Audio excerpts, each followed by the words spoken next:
So this year we've published another report analysing the cuts and how they target disabled people and people in poverty.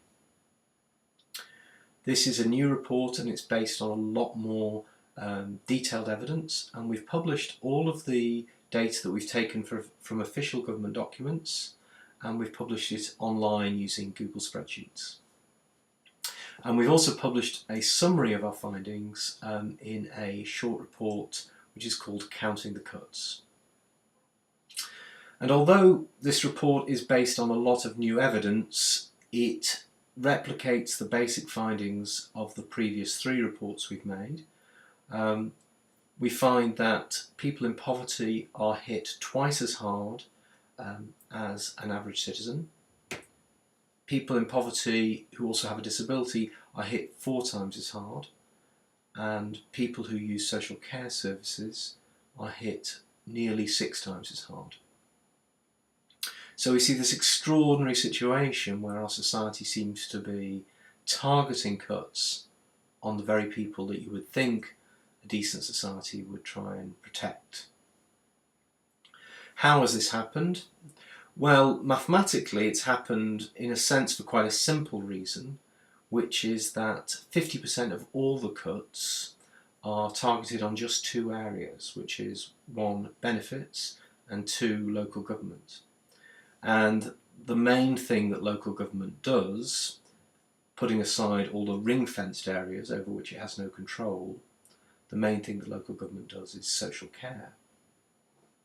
So this combination of cuts in vital social care services plus cuts in benefits, which is basically support for people with low incomes, is what guarantees the unfairness of the way the cuts programme works out.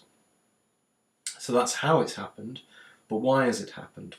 Why are these groups being targeted? I think the sad truth is that the targeting of these groups is simply because these groups are politically weak. The disability movement is not powerful and strong, and it's not well represented in the party political system. People in poverty are not well represented in the political system. It seems very easy for politicians and for the media to scapegoat disabled people or people in poverty. It's kind of extraordinary if you stand back and you think about why we're in this situation, that this is happening. The current economic crisis was not caused by welfare spending, and it was not caused by poverty. It was not caused by people with disabilities. It was caused by an excessive house price bubble that was promoted by government and the banking system. It was caused by excessive private debt and bad financial management by the government. It had nothing to do with public spending on disability or public spending on benefits.